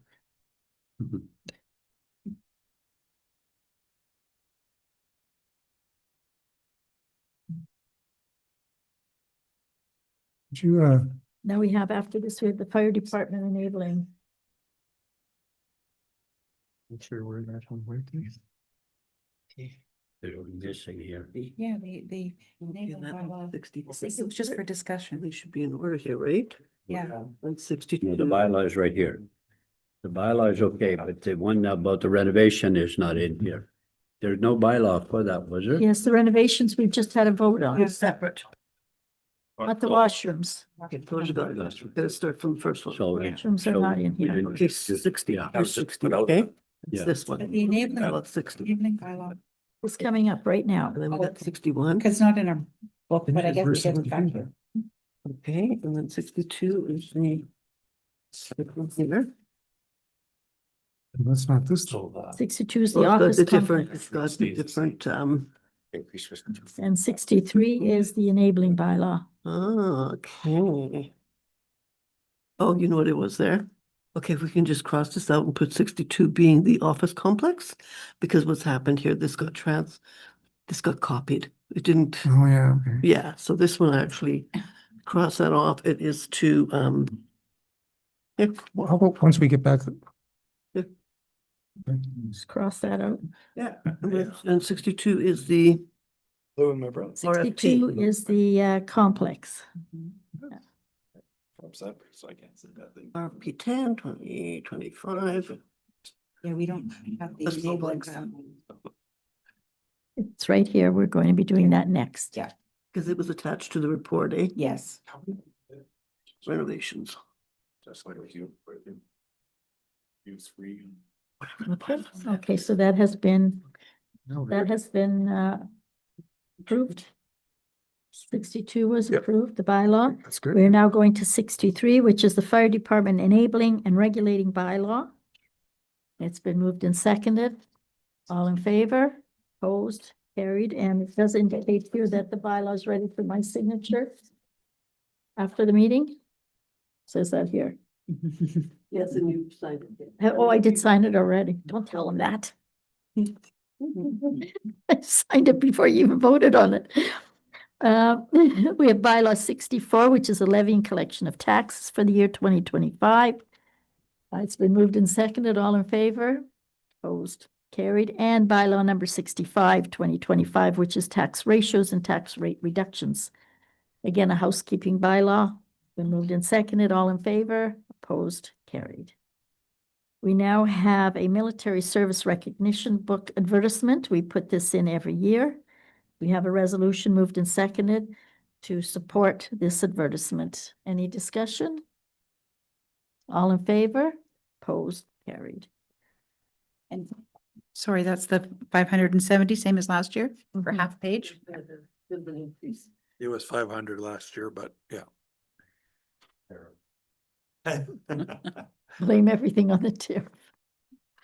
We have petitions are for information only. The City of Toronto in regards to the Building Code Act Amendment, the DSAB, yes, Councillor Peacock? Sorry, with regard to the Ministry of Municipal Affairs and Housing letter, it makes reference to provisions, cannot use provisions in the municipal act, including site plan control. Does that mean that pertains to us as well? And will our building bylaw or official plan zoning, when anything, have to be revised to not include site plan control? Carrie? Didn't understand what, or is that just the City of Toronto? It's 163, 164. Yeah, it says specifically that we aren't allowed to put stuff into our site plan control with respect to construction and demolition standards. That's not what we use our site plan control for. Okay. Okay. Yeah, thank you for the clarification. Then we have the DSAB AMO conference briefing, the Thunder Bay District Municipal Conference of 2026. The Thunder Bay District Municipal And League. Nipigon of all places. And the Community Votes Thunder Bay 2025. That's in regards to our heritage book. Think of the museum. One, Is that right? yes. Oh, good. Yeah. And then we have the shift for July 2025, which is a publication put out by Thunder Bay Police Services. Ask for new businesses, Councillor Kempoff. Councillor Calvert? Nothing, just that the strawberry sauce with many views Mhm, and mhm. very good. I comment about the fire department, they're excellent work there. Yes. Really good. They did a very good Yeah, job. They were yeah, there. I very talked good. with them. They wouldn't let me have any of the stuff. No free stuff, He knocked very- me on my knuckles and said, "It's not for you." yeah, it was very busy there. Good. Yes, that was good. That was good. Anything else? No? Councillor Viss? Nothing. Councillor Peacock? Thank you. Just a couple of questions, but this would be for the Director of Operations and he isn't here at the present time. Perhaps somebody else knows. Were guardrails included in the Twin City Road project? And if not, are they going to be put up? Because those are deep, deep ditches on either side of the portion of Twin City that has just been resurfaced. So, I can't comment on the future plans for the guardrails, but they were not in the RFP as issued. Okay. okay, because I do think that that's a safety issue for sure. With regard to Voyant Alert, how is it activated? I'm not sure I understand the question. How does an alert go out? Yes. So we basically go into the app and put in the alert and it gets sent out. So we being you? There are 4 of us in the office that have got administrative rights to be able to send out that alert. So if it's on a weekend, If it's on a weekend, it's gonna be me running into the office and sending out an alert. And if you're not here, then it should be the deputy chief. No, if I'm not here, then I would make arrangements with Rachel Okay. and or Indy and Come in. or Christina. You come Okay. in. Okay. But I mean, I always have my laptop. I can do it right from my phone, okay, so. all right. And the only other thing I had was a reminder that it's Family Day at the Oliver Papoonch Heritage Park on Saturday afternoon, and everyone is welcome. And yes, the Heritage Park, they won Community Votes Thunder Bay. They placed 3rd for amusement with theme park and recreation, 3rd for museum, and #1 venue for weddings. So there you go. Congratulations to For them. the group for their hard work. So, yep, Entertainment. you. So I will be there in the afternoon. I have something else in the morning. Yeah, 12 to 1. Oh, well, good. Then I should be okay. I should be home maybe by 1, so then I can go there. Resolve to close session. I have a resolution moved and seconded that we resolve to close session, the time being 7:06 PM. We will have a 5-minute break. All in favor? Opposed? Carried.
We have a resolution to reconvene the council meeting at 7:34 PM.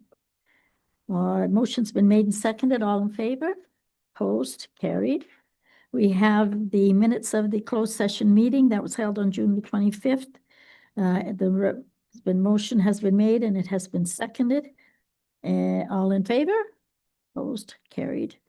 Then we have the confirming meeting resolution that has been moved and seconded to confirm the meeting that has just taken place this evening. All in favor? Opposed? Carried. And now we adjourn the meeting, the resolution at 7:34 PM to adjourn our council meeting of July the 15th. The motion's been made and seconded. All in favor? Opposed? Carried.